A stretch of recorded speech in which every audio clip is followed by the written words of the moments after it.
China House uylaridagi yana bitta xonadonimizni komplekt mebellarini qilib berdik, ya'ni uy egalarining dizaynerisi asosida. Bu joyimiz kirish joyi, prixoshkamizga shunaqangi katta shkaflardan foydalanganmiz. Buni hozir siz bilan ko'rib chiqamiz.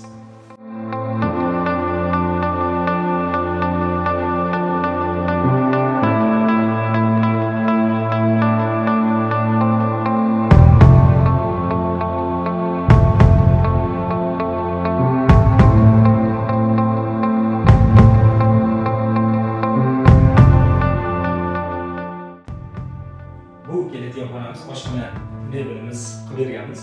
Ya'ni ishlash uchun hamma narsasi chiqib bo'lgan kichikgina joyda juda ham unumli foydalanganmiz.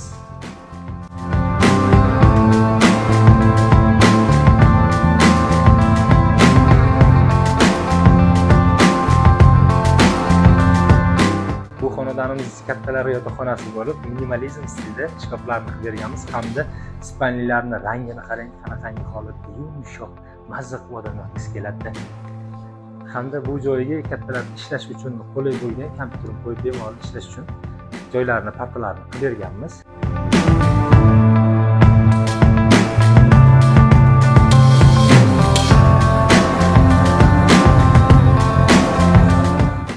Bu xonamiz bolalar yotoqxonasi bo'lib, xonamiz kichikroq bo'lgani hisobiga 2 etajli qilib turib, karavotlarni yasab berganmiz. Hamda shkaf, hamda dars qilishlari uchun bemalol ikkita tomonga ikkita bola o'tirib bemalol dars qilishlari mumkin.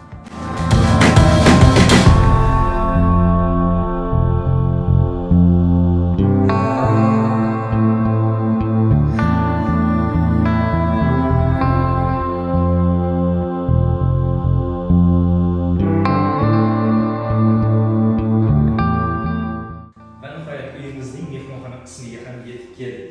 Bu joyimizga televizor zonalarini qilib berganmiz. Agarda sizga ham shunaqangi mebellar kerak bo'ladigan bo'lsa, direktdan xabar qoldiring yoki pastdagi nomerlarga bemalol murojaat qilishingiz mumkin.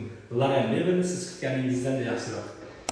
Aka, uy egalari bitta o'z fikringizni bildirib olmadingiz-da. O'zim fikrimni ko'rinmasdan bildira qolay.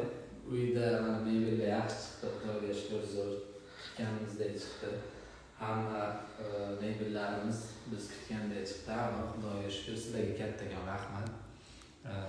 Xudo xohlasa keyingi ishlarda ham balkim nasib qolar sizlar bilan ishlashga, Xudo xohlasa. Rahmat. Biz qilib bergan mebellarimizdan rozimisiz? Roziman. Bergan pulingizga rozi bo'ling. Alloh sizlardan rozi bo'lsin. Hammamizni mana shunday kunlarga buyursin. Sizlarning ham ishlaringiz barobar bersin. Ilohim. Rahmat sizga. Kattaga.